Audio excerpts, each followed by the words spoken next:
Voilà, donc c'est Jean-Claude Tranquille pour Radio Centre-Ville. Donc je rencontre Monsieur Martin.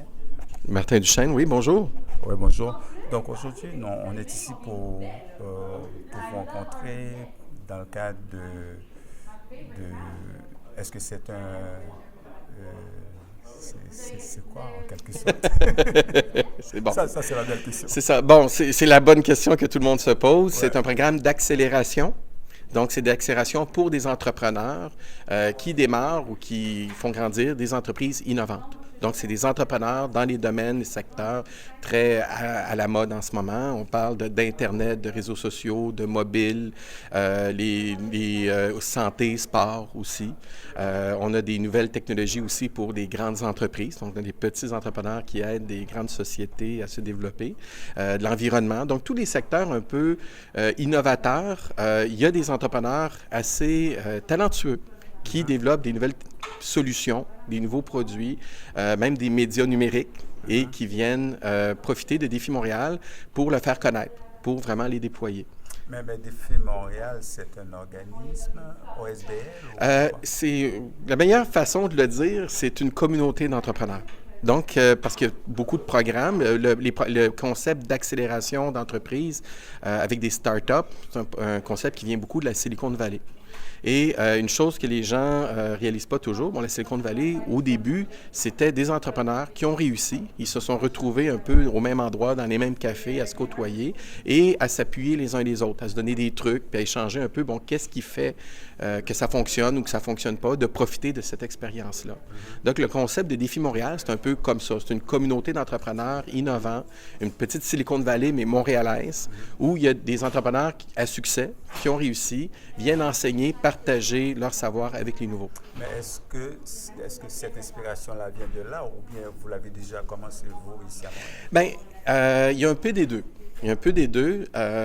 Humblement, quand on a commencé le programme il y a 8 ans, c'était vraiment centré pour aider les entrepreneurs à trouver du financement, des investisseurs, trouver du capital de risque.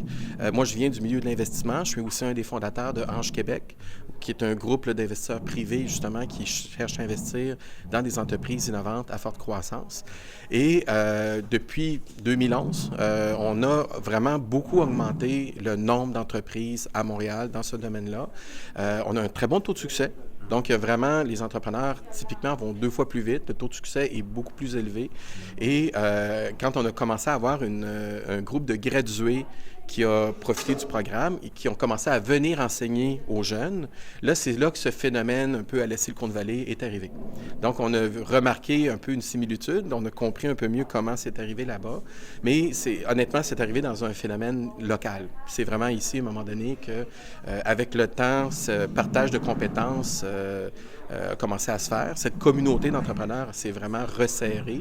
Vraiment, dans les 2, 3 dernières années, c'est là que cette formule-là a vraiment pris son envol. C'est ça. Mais est-ce qu'on reconnaît également que le Montréal ou bien le Québec fait partie des provinces qui n'encouragent pas les gens à entreprendre? Est-ce que vous êtes de cet avis?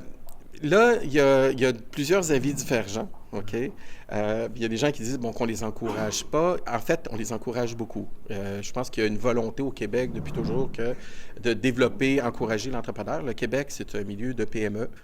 Ça a toujours été. On avait moins de grandes sociétés. Le Québécois s'est bâti sur des PME. Il y en a quelques-uns qui ne sont pas restés PME. Il y en a même des multinationales qui sont sorties de ça. Donc, le fait de se prendre en main, de se développer, je pense que c'est contrairement à ce que d'autres pensent, ça fait partie de notre culture. Ce qui est nouveau, les choses qui ont changé, d'abord, il y avait beaucoup d'entrepreneurs de nécessité, des gens qui partaient en affaires parce qu'ils avaient besoin de se créer un emploi, parce qu'ils avaient besoin d'avoir des revenus. Puis comme il y avait moins de grandes sociétés, bon, ils créaient des PME. Qui ne se faisaient pas conseiller. Ou qui se faisaient pas. Oui, ça se faisait de façon moins, en tout cas, spontanée. C'est ça, ça s'est fait de façon très spontanée. Aujourd'hui, dans les dernières années, ce qui est nouveau, c'est vraiment de l'entrepreneuriat d'opportunité. Donc, des gens qui voient des nouveaux phénomènes, des nouveaux marchés, des nouveaux modèles d'affaires innovants et qui veulent vraiment profiter de cette opportunité-là. Ils peuvent se trouver des emplois parce que vraiment, aujourd'hui, on a un milieu très, très dynamique à Montréal, mais qui décident, oui, bien moi, j'ai le goût de changer le monde, j'ai le goût de développer un nouveau secteur. Et le fait que Montréal est une ville universitaire, il y a beaucoup d'innovation dans plein de secteurs différents. Il y a 5 grands campus. On a des spécialistes dans tous les domaines dont vous pouvez rêver. Donc, il y a une diversité, il y a une richesse vraiment à ce niveau-là qui permet aux gens de se développer, de créer des entreprises dans des secteurs même qu'on ne croyait pas avant qu'on avait ça à Montréal. Mais Défi Montréal, donc, qu'est-ce que ça envoie comme message? Ça dit aux nouveaux entrepreneurs, c'est possible. C'est définitivement possible. C'est définitivement possible. On a des gens, des talents de niveau mondial ici à Montréal. Des phénomènes qu'on a vus du Cirque du Soleil, de Softimage, Moment Factory, ou même des gens comme Céline Dion qui avait un talent extraordinaire et qui a rayonné à l'international. Ils ne sont pas les seuls. Bon, je pense que la preuve est faite. Là, on a moins ce problème-là. Le défi, puis dans le mot Défi Montréal, il y a le mot défi, puis il y a un vrai défi qu'on rencontre en ce moment. Comme c'est nouveau, c'est des secteurs d'innovation, c'est des modèles d'affaires, des façons de gérer qui sont différents de ce qu'on a connu dans le Québec Inc., dans l'industriel ou les modèles j'appelle du 20e siècle. Donc, on a vraiment besoin, pour soutenir ces entreprises de nouvelle génération, il faut prendre les nouvelles techniques, les nouvelles approches, les nouvelles même façons de gérer à l'ère numérique. Et ça, c'est pas évident. C'est vraiment là où nous, on arrive, où est-ce qu'il faut donner les compétences, les manières de faire, le partage d'expérience aussi, pour que ces entrepreneurs-là leur donner des chances de réussir. Donc, il faut vraiment augmenter leur taux de succès. Est-ce qu'il y a beaucoup d'entrepreneurs qui se manifestent jusqu'à maintenant? Bien, en fait, depuis 2 ans, il y a vraiment une explosion à Montréal. Il y a vraiment une remontée beaucoup plus forte. Moi, ça fait 8 ans qu'on fait ce programme-là. Mais je dirais que les 2 dernières années, ça a été une croissance sans précédent. Même ce soir, je suis curieux de voir le groupe d'entrepreneurs parce que ça fait comme une autre cohorte où on a un nombre record d'entrepreneurs qui ont manifesté leur intérêt. Donc, on va voir la prochaine, mais on s'attend encore à un nombre qui augmente. Fait que l'intérêt est très fort, mais en même temps, comme c'est nouveau, puis ça s'est fait très rapidement, les compétences, c'est un enjeu. Okay? On a un défi, il y a beaucoup d'échecs, parce que c'est une première expérience. Les gens n'ont jamais vécu ou ne connaissent pas le milieu du capital de risque, des technologies, de l'innovation sur les réseaux sociaux. Donc, c'est devenu très important de soutenir, d'appuyer cette génération-là pour leur permettre de réussir, puis pas de... On veut, cette vague-là est très prometteur pour l'avenir, mais si le taux d'échec est trop élevé, on ne veut pas non plus que les gens se découragent. Il faut vraiment soutenir ce mouvement-là pour leur permettre de prendre leur place. Mais est-ce que vous avez des critères de sélection? Oui, mais ça, c'est intéressant. Ça a beaucoup changé aussi. À l'origine, parce que c'était beaucoup centré sur le capital de risque, c'était beaucoup les critères sur vraiment l'investissement à croissance que les investisseurs recherchent. Donc, il y a toujours cet élément-là qui est un élément fondamental. On travaille étroitement avec le capital de risque, les anges et les investisseurs privés pour apprendre puis qualifier un bon nombre de ces entreprises-là. Mais on a bien vu que ce n'est pas le seul moyen de développer une entreprise et que les 2 enjeux principaux, il y a le financement est important, mais le management puis la commercialisation, tout le développement d'affaires dans les nouveaux modèles numériques ou les réseaux sociaux est super important. Donc, dans nos critères, aujourd'hui, je dirais, le financement, oui, on regarde les modèles commerciaux pour amener des synergies dans la communauté. Ça, on travaille très fort avec nos anciens pour accélérer le développement d'affaires. Mais c'est le management. C'est vraiment, les gens dans le milieu disent toujours, le plus important, c'est l'équipe de management, c'est l'équipe de gestion. L'expérience d'enseigner à quel point c'est vrai. Et puis l'autre chose aussi qu'on a appris, c'est qu'on peut mettre des critères très sophistiqués pour choisir des entreprises. Et on s'est rendu compte que souvent, c'est pas du tout les projets qu'on pensait qui étaient les meilleurs qui réussissaient le mieux. Alors, on a décidé de volontairement un peu laisser les entrepreneurs développer. Quand tu as une idée, il faut que ça soit articulé, il faut que ça soit solide, il faut que ça soit des gens compétents pour les laisser évoluer et découvrir un peu leur bonne façon, parce que c'est le cas, c'est le processus qui est important, mais en mettant l'accent sur la qualité des entrepreneurs. Donc, on est très, très focusé sur les entrepreneurs. Même s'ils vont changer d'idée, de projet en cours de route, on les accompagne, puis on les aide vraiment à profiter du réseau. Mais quels sont les canaux que vous utilisez pour permettre à ces gens-là de connaître votre intérêt? Pour nous connaître? Oui, mais les canaux que vous utilisez, les médias, je ne sais pas quel genre de... Oui. En fait, on pratique ce qu'on enseigne. Okay. Donc, on est très présent sur les réseaux sociaux, surtout sur LinkedIn, oui, aussi sur Twitter. Dans notre cas, les réseaux, avec les années, on a un très, très grand réseau en ligne. On fait beaucoup de promotion de nos anciens et de nos entrepreneurs. Donc, si vous me cherchez Martin Duchesne sur LinkedIn, vous allez voir tous les jours des photos, des annonces sur nos exploits de nos anciens et leur dernier développement. Donc, Donc, beaucoup d'entrepreneurs qui sont sur Internet nous trouvent de cette façon-là. L'autre élément, je dirais, qui est encore plus important, c'est faire partie de l'écosystème de Montréal. Donc, il y a beaucoup d'événements, on en organise, on fait des cocktails, des rencontres. On travaille avec d'autres organismes, comme par exemple Montréal New Tech, qui fait régulièrement des groupes au Desjardins Lab. Donc, chaque fois qu'il y a des événements, on s'appuie les uns les autres et ça permet aux entrepreneurs qui viennent dans le milieu de trouver où ils peuvent avoir de l'aide. OK. Mais le lancement que vous faites aujourd'hui, c'est dans quel but? Nous, c'est la cohorte d'automne. Défi Montréal, c'est un programme accéléré. C'est devenu le plus grand au Québec. On a plus de 50 entreprises par année dans 3 cohortes. Donc, c'est la cohorte d'automne. Là, on a fait comme plusieurs événements dans les dernières semaines. Et ce soir, c'est vraiment ceux qui ont manifesté, les candidats qui veulent faire la cohorte d'automne, qui viennent un peu voir le programme, rencontrer la communauté. Et finalement, là, on va, dans la prochaine semaine, finaliser quels sont d'entre eux qui vont être les heureux élus qui vont pouvoir faire la cohorte. Quel genre de soutien que vous avez? Vous avez des soutiens du gouvernement pour réaliser tout ça? Oui, on a un soutien principal qui est Emploi Québec.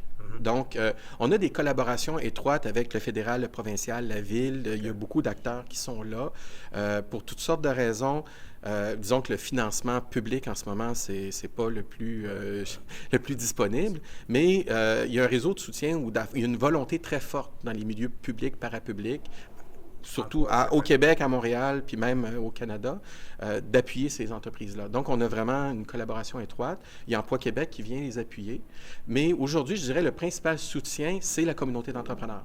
C'est depuis 2 ans, c'est vraiment la communauté, les anciens qui s'impliquent. Il y a beaucoup de gens qui sont très motivés. Fait que c'est devenu un comité de soutien par entrepreneur pour entrepreneur. Mais qu'est-ce que ça représente pour vous, tout ce mouvement? Ah mon Dieu, vous savez combien de temps?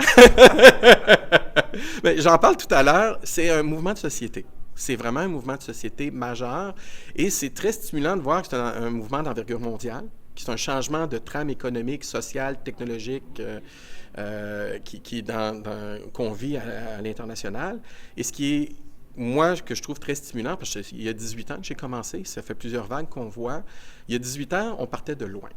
T'sais, quand on voyait les entrepreneurs, les startups à Montréal, on regardait la Silicon Valley, on disait, mon Dieu, OK, un jour peut-être, OK. Mais depuis 2008 en particulier, il y a vraiment eu un changement, un réalignement où on voit qu'on est en bonne position. On connaît une croissance, on a des avantages, une expérience qu'on est allé chercher en très peu de temps, qui fait qu'au Québec, puis à Montréal en particulier, on profite de ce mouvement-là, on est vraiment à l'avant-garde. Donc, même si c'est jeune, cette croissance-là, on l'a vu, elle est plus forte ici qu'ailleurs. Il y a une étude internationale qui s'appelle le Global Entrepreneurship Monitor, qui a identifié que l'année passée, c'est au Québec qu'il y avait le plus haut taux de création de nouvelles d'entreprises émergentes au monde. Donc, quand on dit est-ce qu'on a une fibre entrepreneuriale, là, je pense que c'est très, très fort. Et là, c'est de voir comment cette vague-là, on peut bien la miser dessus, bien l'utiliser pour que nos entrepreneurs aient un taux de succès, puis qu'il y ait toute une nouvelle génération d'entrepreneurs qui s'en viennent. Mais compte tenu de vos expériences, pour terminer, est-ce que vous êtes très optimiste? Bien, nous, comme entrepreneurs, on est tous très optimistes. On l'est même trop des fois. On voit toujours les opportunités puis les côtés très positifs. Parce que, bon, il y a toujours des défis. En même temps, on veut relever des défis. On voit l'opportunité, mais on voit un peu les obstacles qu'on doit surmonter pour y arriver. Mais la partie opportunité est très forte. La partie, elle est vraiment présente. Jusqu'à quel point on va la réaliser, ça dépend de nous. Ça dépend de nous, puis ça dépend des entrepreneurs, de l'effort des gens qui vont être là dans les prochaines semaines. Okay. Mais une dernière question, mais pour embarquer avec vous comme entrepreneur dans toutes les... Bon, vous avez parlé de sélection, là, de qualité, mais qu'est-ce qu'eux, ils doivent faire comme démarche? OK. En fait, parce qu'on a simplifié le processus, parce qu'en gros, ça prend des entrepreneurs motivés qui sont quand même prêts à investir du temps. Puis ça, le plus gros investissement, c'est en temps. Ça prend un projet. C'est de l'innovation à forte croissance. Donc, on regarde un peu si le projet est dans cette optique-là. Ensuite, on les rencontre. Donc, la meilleure façon pour participer, c'est de me connecter sur LinkedIn, m'envoyer un courriel, prendre rendez-vous. Et on prend 1 heure. Et c'est vraiment là où la sélection se fait. Parce qu'on prend le temps de rencontrer tous les entrepreneurs pour valider vraiment que le projet est clair, que les objectifs sont clairs et que quand ils font la démarche, mais qu'ils vont vraiment pouvoir en profiter au maximum. Est-ce qu'il y a un numéro de téléphone, une adresse? Oui. Autre que En fait, mon adresse facile à retenir, c'est martin@defimtl.com. Vous allez sur le site defimtl.com et vraiment, il y a l'information. Donc, je ne sais pas, est-ce que vous avez un dernier mot avant de conclure? Bien, ça fait bien plaisir de vous en parler, de le partager. Nous, on vit un moment assez intéressant là, avec les entrepreneurs à Montréal. Ça fait plaisir de le partager, de le faire connaître. Je pense que c'est bon qu'on connaisse nos forces et que les gens de Montréal puissent savoir un peu les côtés positifs ou très intéressants qui se passent ici. Donc, il y a de l'espoir, il y a de l'avenir. Ah, il y a plus que de l'espoir, puis il y a définitivement de l'avenir. Voilà.